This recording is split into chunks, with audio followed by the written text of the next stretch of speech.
सरकारी नौकरी की इस क्लास में मैं राकेश मेहरा आप सभी का हार्दिक स्वागत करता हूं।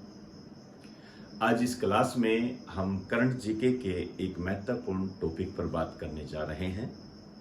हालांकि ऐसा नहीं है कि इस टॉपिक की बात मैं पहली बार ही कर रहा हूं। इससे पहले भी मैंने इसके बारे में कई बार बताया है और ऑनलाइन ऑफलाइन सब में ये दिया जा चुका है। लेकिन जीके है, इसमें अपडेट की बहुत ज़्यादा आवश्यकता होती है। इसी कारण से मैं इस लेक्चर को दोबारा रिपीट कर रहा हूँ। कुछ नई बातें इसके अंदर ऐड हुई है। मेरा जो आज का टॉपिक है वो है आर्द्र भूमि। आर्द्र भूमि, वेटलैंड के नाम से इसको आप जानते हैं। नाम से देखिए, आर्द्र भूमि। आर्द्र, आर्द्र मतलब नमी।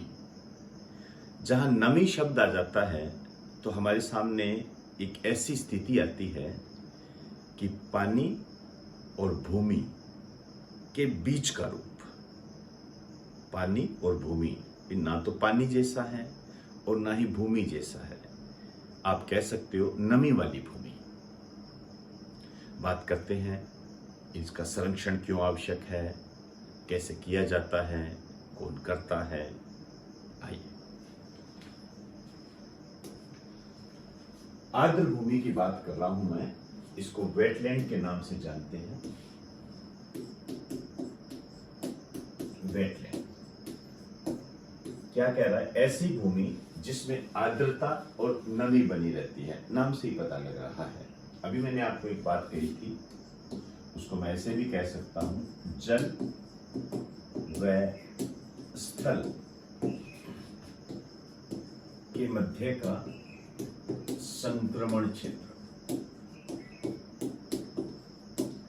जल और स्थल के मध्य का संक्रमण क्षेत्र क्या होता है? जल और स्थल के मध्य का संक्रमण क्षेत्र आप देखिए,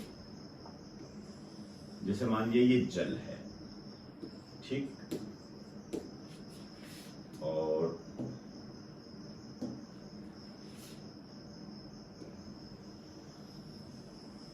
ये स्थल है।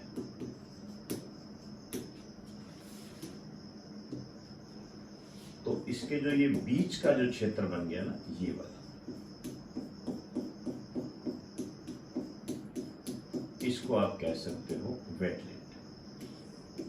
ये आपका हो जाएगा वेटलैंड। ऐसे समझिए इसको, जल और स्थल के बीच का संक्रमण क्षेत्र हो जाएगा। इस वे से इसको आप लेके चले। अब आप देखिए, साइंटिफिक डेफिनेशन देखें, ये भी आपके काम की होती है, लेकिन इसमें से हमें क्वेश्चन निकालना होता है।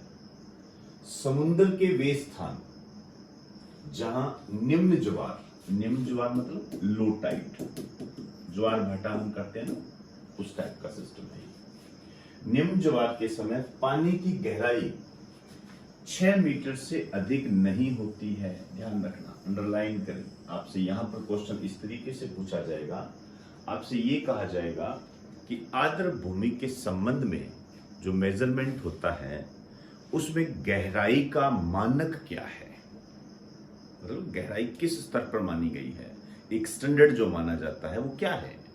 आपसे कह देगा 6 मीटर से अधिक नहीं होनी चाहिए, 6 मीटर से कम नहीं होनी चाहिए, इस तरीके से आपको बना के देगा, या 6 मीटर होनी चाहिए, एक्सेट्रा।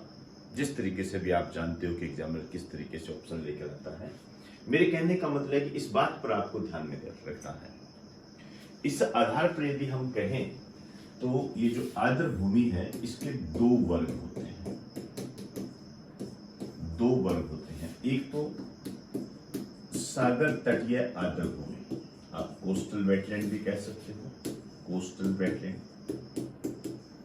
सागर तटीय आर्द्र भूमि मतलब ऐसी आर्द्र भूमि, ऐसी वेटलैंड जो सागर के किनारे होती है, सागर के तट पर होती है। जैसे आप कह सकते हो चिल्का झील,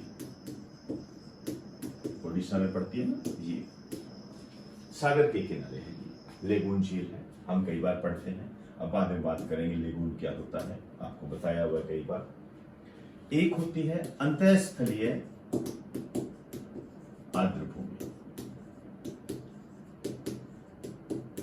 अंतःस्थलीय आर्द्रभूमि। अब आप देखिए अंतःस्थलीय, इंटरटेरिटोरियल वेटलैंड, अंतःस्थलीय हिंदी में समझोगे स्थल के अंदर, मतलब स्थल है उसके अंदर ही कोई आर्द्रभूमि है। जैसे हम यदि झील की बात ले लें तो ये झील ही पढ़ लेते हैं, सांबर झील राजस्थान में है, ये चिल्का झील ओडिशा में है, सांबर झील, ये अंतःस्थलीय आर्द्रभूमि होती है। तो ये आर्द्रभूमि के बारे में एक बेसिक चीज मैंने आपको बताई। इसके अलावा आर्द्रभूमि के संबंध में यदि हम देखें तो आप देखिए पानी का अवशोषण कैसा होगा आर्द्रभूमि में। यदि कोई आर्द्रभूमि होती है, वेटलैंड होती है, उसमें पानी का अवशोषण कैसा होगा, ज्यादा होगा क्योंकि नमी है, तो बाढ़ से सुरक्षा में सहायक होती है। ऑब्वियसली बात है, बाढ़ आएगी और मिट्टी यदि पानी को एब्जॉर्ब कर लेगी तो बाढ़ से सुरक्षा हो जाएगी। इसके अलावा पानी विभिन्न परतों के माध्यम से नीचे जाता है। पानी विभिन्न परतों के माध्यम से जब ये नीचे जाता है तो ये स्पंज की भांति काम करेगी, और जब ये स्पंज की भांति काम करेगी तो आप कह सकते हो कि पानी को शुद्ध करने की प्रक्रिया भी ये करती है। तो ये कुछ इसके प्रयोग हैं, इनको आप थोड़ा सा ध्यान में रखो। एक बार आप इसका स्क्रीनशॉट ले लीजिए।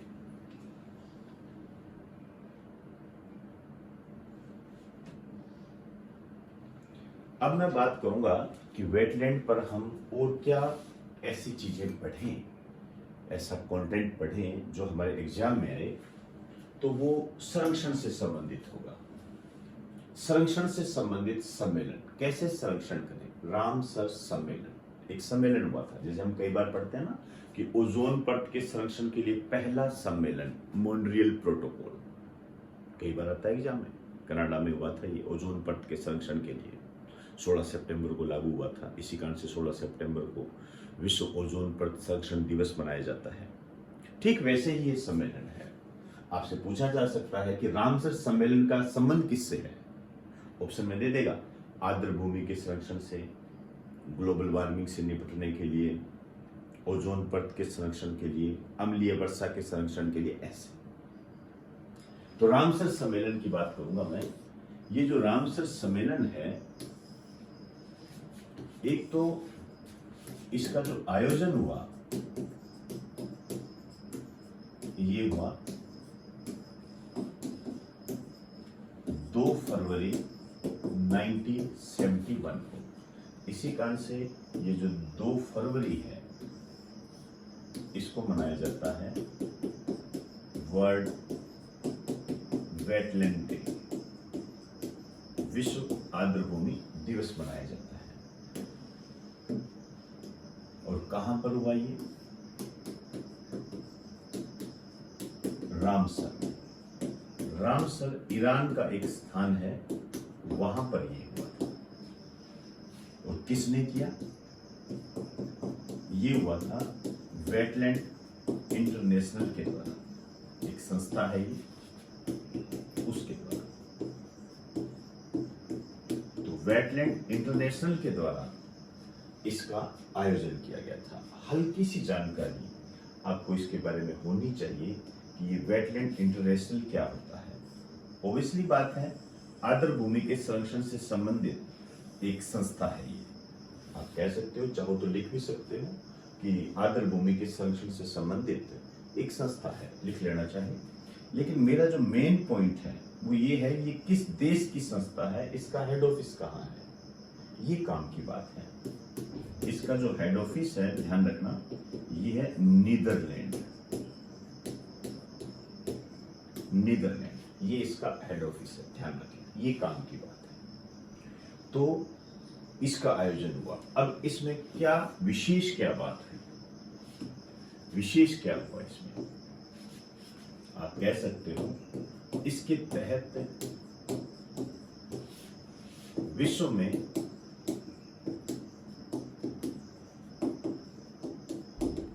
आर्द्रभूमियों के संरक्षण के लिए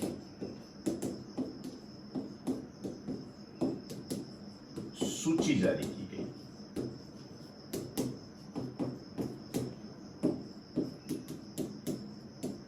जिसे रामसर साइट्स के नाम से जानते हैं।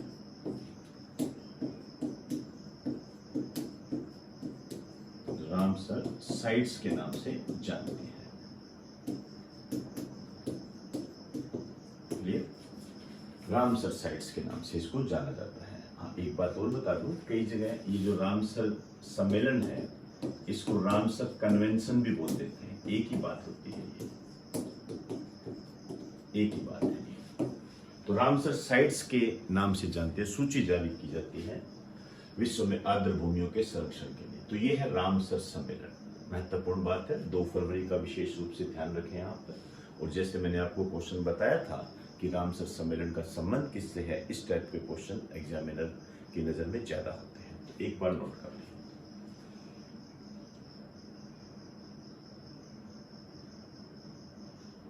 अब हम बात करेंगे कि विश्व में ऐसे कितने स्थान हैं जो रामसर साइट्स में शामिल किए गए हैं, और इससे भी महत्वपूर्ण बात ये कि भारत का क्या एंगल है। हमें सारी बातें ध्यान रखनी पड़ेगी। एक क्वेश्चन आता है कई बार, भारत यूएनओ में कब शामिल हुआ, भारत डब्ल्यूएचओ में कब शामिल हुआ, भारत डब्ल्यूटीओ में कब शामिल हुआ। ऐसे क्वेश्चन आप कई बार देखते हो। यहां पर ये क्वेश्चन मर्ज होता है। भारत ने रामसर सम्मेलन या रामसर जो साइट्स है इसमें कब शामिल हुआ, या रामसर संधि पर कब शामिल किए। क्योंकि एक तरीके से संधि भी तो कह सकते हो इसको, सम्मेलन है, प्रोटोकॉल है, जैसे क्योटो प्रोटोकॉल बोलते हैं, क्योटो संधि बोलते हैं। इस पर भारत ने कब साइन किए थे, ये भी डेट हमें याद रखनी पड़ेगी। आइए बात करते हैं। विश्व में कुल रामसर साइट्स 2465, 2465, लेकिन ध्यान रहे अप्रैल 2022 की अंतिम स्थिति। मैं आज की डेट की बात कर रहा हूं, हो सकता है कल बदल जाए। अप्रैल 2022 की अंतिम स्थिति।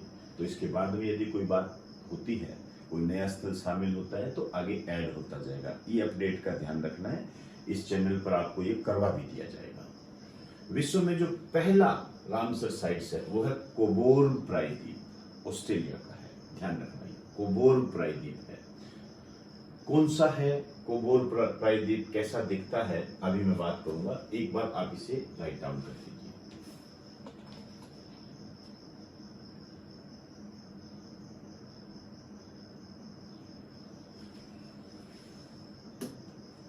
ये कोबोर्न प्रायद्वीप है।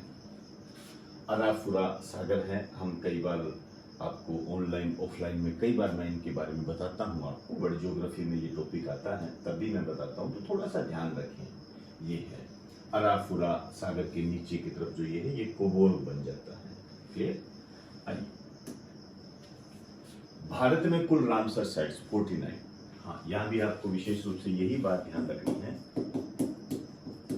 अप्रैल 2022 की अंतिम स्थिति।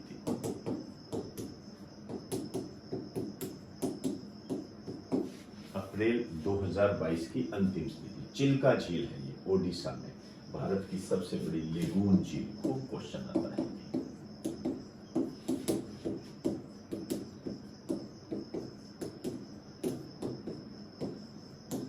लेगून झील क्या होती है? समुद्र के किनारे बालू मिट्टी के जमाव से जो जल राशि अलग हो जाती है उसे हम लेगून झील कहते हैं। यहां पर मैं विशेष रूप से आपको एक बात बताना चाहूंगा कि भारत रामसर साइट्स में कब शामिल हुआ या रामसर संधि पर कब साइन किए। देखिए, भारत ने रामसर संधि पर या रामसर साइट्स, कुछ भी कह सकते हो, रामसर संधि पर 1 फरवरी 1982 को हस्ताक्षर किए।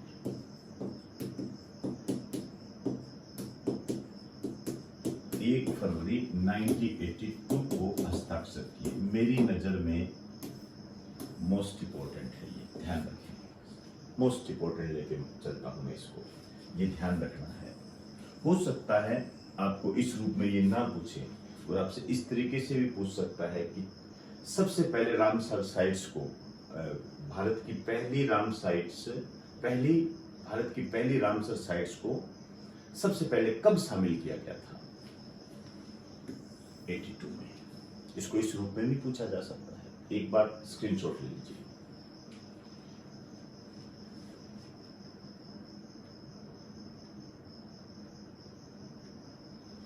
आइए नेक्स्ट बात करते हैं। 47वां हैदरपुर वेटलैंड है, क्योंकि लेटेस्ट हमें ध्यान रखने हैं, सारा तो पढ़ नहीं सकते, आवश्यकता भी नहीं है, और आवश्यकता होती तो आपको करवा देता मैं। 47वां हैदरपुर वेटलैंड ये 2021 में शामिल किया गया, और खिजादिया पक्षी अभ्यारण्य और बखीरा वन्य जीव अभ्यारण्य, ये दोनों जो शामिल किए गए थे ये फरवरी 2022 में, और ये भी फरवरी 2022 में। अब आप देखिए, हल्की सी जानकारी आप अपने पास रखें। एक ये जो बखीरा है ये मीठे पानी का दलदल है, ये एक तरीके का दलदल है, मीठे पानी का दलदल। यूपी का सबसे बड़ा प्राकृतिक बाढ़ स्थल है ये भी आप कह सकते हैं। यूपी का सबसे बड़ा प्राकृतिक बाढ़ स्थल है। क्लियर हुई? यूपी का सबसे बड़ा प्राकृतिक बाढ़ स्थल है ये, ध्यान रखें आप ये सारे। और अब ये खिजड़िया है, ये खिजड़िया तो आप खिजड़िया कह दीजिए, खिजादिया कह दीजिए, एक ही बात होती है, इसमें कंफ्यूज होने की कोई आवश्यकता नहीं है। भारत के पहले ये समुद्री राष्ट्रीय उद्यान का ये एक हिस्सा था, और इस टाइप से यदि हम देखें, इसे मिलाकर 4 हो गए हैं गुजरात के रामसर साइड से। लेकिन ये बातें ज्यादा उलझने की आवश्यकता नहीं है, आप तो इसको ध्यान में रखें, बस नोट कर लो इसे।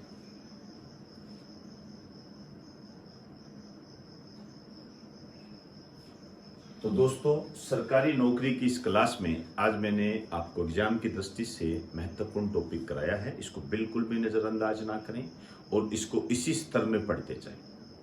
यह आपका पूरा एक टॉपिक कवर हो गया है। अब जो भी इसके अंदर नई बात आती है उसको बस अपडेट करते रहें, और आपका कोई काम बाकी नहीं है।